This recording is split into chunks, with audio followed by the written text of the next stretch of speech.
Paolo ay finlex kay Kim Cho kung paano siya mag-alaga ng baby girl. Kim Pao fans kinilig. Sa larawan na ikinover sa social media, makikita si Paolo na may hawak na isang napaka-cute na batang babae. Ang larawan ay agad na pumukaw sa pansin ng mga netizens, na nagbigay daan sa masigabong pag-uusap at iba't ibang reaksyon mula sa online community.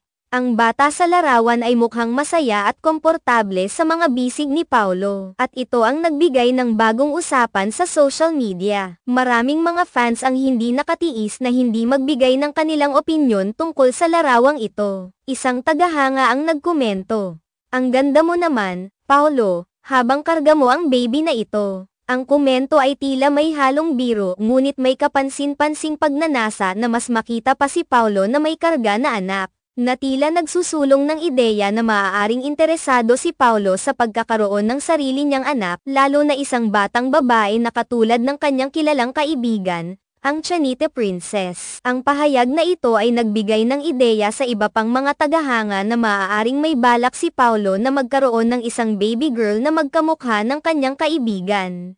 Bagamat ito ay tila isang simpleng biro o mungkahi, ito ay nagbigay daan sa mas malalim na pag-iisip at pag-uusap. Ang mga taga-suporta ay hindi may kakaila ang kanilang pananaw na maaaring may espesyal na koneksyon sa pagitan ni Paolo at ng kanyang kaibigan, at kung ang kanilang relasyon ay maaaring magbunga ng isang pamilya sa hinaharap. Hindi rin nakaligtas sa mga mata ng netizens ang posibleng koneksyon sa pagitan ni Kim Cho at Paolo Avellino. Maraming mga tagahanga ang nag-express ng kanilang pananaw na sana ay magkaanak na sina Kim at Paolo, kahit na wala pang opisyal na kumpirmasyon sa kanilang relasyon. Ang ilang mga taga-suporta ay nag-isip na baka nga may namamagitang espesyal sa kanilang dalawa, na maaaring magdulot ng pagbubuo ng isang pamilya. Ang mga ganitong usapan ay karaniwan sa mundo ng showbiz kung saan ang buhay ng mga artista ay madalas na pinag-uusapan at pinag-aaksyonan ng kanilang mga fans. Sa kabila ng kawalang katiyakan ng tunay na estado ng relasyon ni Kim at Paolo, ang kanilang mga taga-suporta ay tila may pag-asa at naglalakas loob na mag-isip na maaaring magkaroon ng magandang kinabukasan ang kanilang mga idolo. Ang pagsuporta ng kanilang mga fans ay lumalampas sa simpleng paghanga.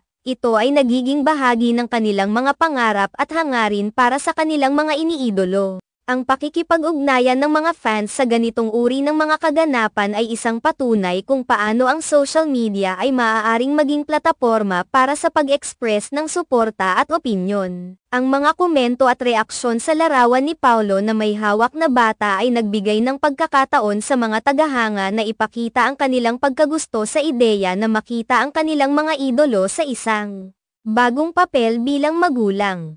Bagamat hindi pa tiyak kung ano ang susunod na mangyayari sa buhay ni Kim at Paolo, ang mga ganitong usapan ay nagpapakita lamang ng kasiyahan at pagkabighani ng mga taga-suporta sa kanilang mga idolo. Ang kanilang mga pangarap para sa isang pamilya ay maaaring bahagi lamang ng kanilang pantasya. Ngunit ito ay isang indikasyon ng kanilang tapat na suporta at malasakit para sa kanilang mga iniidolo sa mundo ng showbiz. Ang pag-uusap ukol sa larawan ni Paolo at ang ideya ng pagkakaroon ng anak sa hinaharap ay isang magandang halimbawa kung paano ang fandom ay maaaring magtaguyod ng pagmamahal at pag-asa para sa kanilang mga paboritong artista.